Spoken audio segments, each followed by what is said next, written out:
तहत लोग police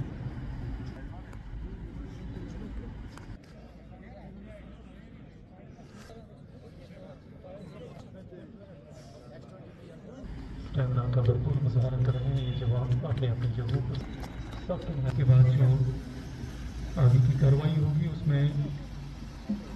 officer money मामलाई जाएगी। अंजाम देने में कभी पीछे भी हटे और आपकी जान भी उन्होंने निशान रखी। ट्रेनिंग एक अहम हिस्सा है किसी भी फौज के कामकाज का और इस साल 14,000 से ज्यादा पुलिस कर्मियों को अलग अलग जगहों पे अलग अलग ट्रेनिंग सेंटर्स के अंदर ट्रेनिंग दी गई, जिसमें आज नई चुनौतियों का सामना करने के लिए सुरक्षा के हालात को और मजबूत करने के लिए लगभग 1800 कमांडो ट्रेनिंग के स्कूल से लोग ट्रेनिंग लेकर के निकले जो अलग अलग जगहों पे ऑपरेशनल और सिक्योरिटी की ड्यूटीज को अंजाम दे रहे हैं। तफ्तीश जो आज का हिस्सा है हमारे कामकाज का, जो किसी वजह से थोड़े से नीचे के पायदान पे चली गई उसको और आगे उठाने के लिए अलग अलग तरह के कोर्सेज ऑर्गेनाइज हुए, जिसमें 615 लोग अलग अलग लेवल्स के ऊपर ट्रेनिंग हासिल किए। साइबर जो साइबर की क्राइम को डील करने की ट्रेनिंग है उसमें लगभग 2500 लोगों ने ट्रेनिंग ली और ऑपरेशन कर्मयोगी जो मिशन कर्मयोगी के तहत यहाँ पर अलग अलग ट्रेनिंग सेंटर्स के अंदर चल रहा है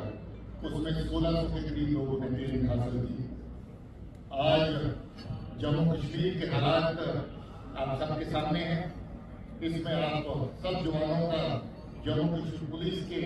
और बाकी फोर्सेस के बहादुर जवानों और ऑफिसर्स की बहुत बड़ी कंट्रीब्यूशन रही है। मैं समझता हूँ कि ये सारा का सारा माहौल जो बदला है इसमें ऑनरेबल एलजी साहब उनकी क़यादत, honourable home minister, honourable prime minister उनकी हौसला अफजाई और अलग अलग तरह से रहनुमाई का नतीजा है।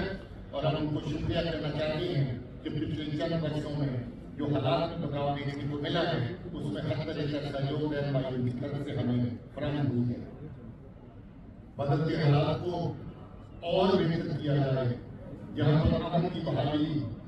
परमानेंट हो सकती है, जो देर तक अमन रहे, उसको लेकर के हम नई पहल कर रहे हैं। चंद महीने पहले हमने ऑपरेशन कैपेसिटी के तहत के तहत 21 स्थानों को चुना जो किसी जमाने में बहुत ज्यादा बेहतर नतीजा मुतला थे और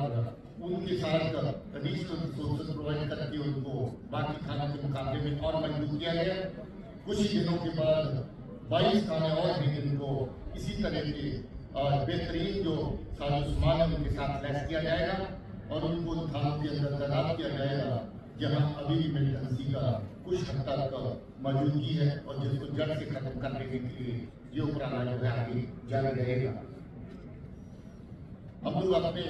जवान और शहीद साथियों के परिवारों के वेलफेयर को अव्वल दर्जे की तरजीह देने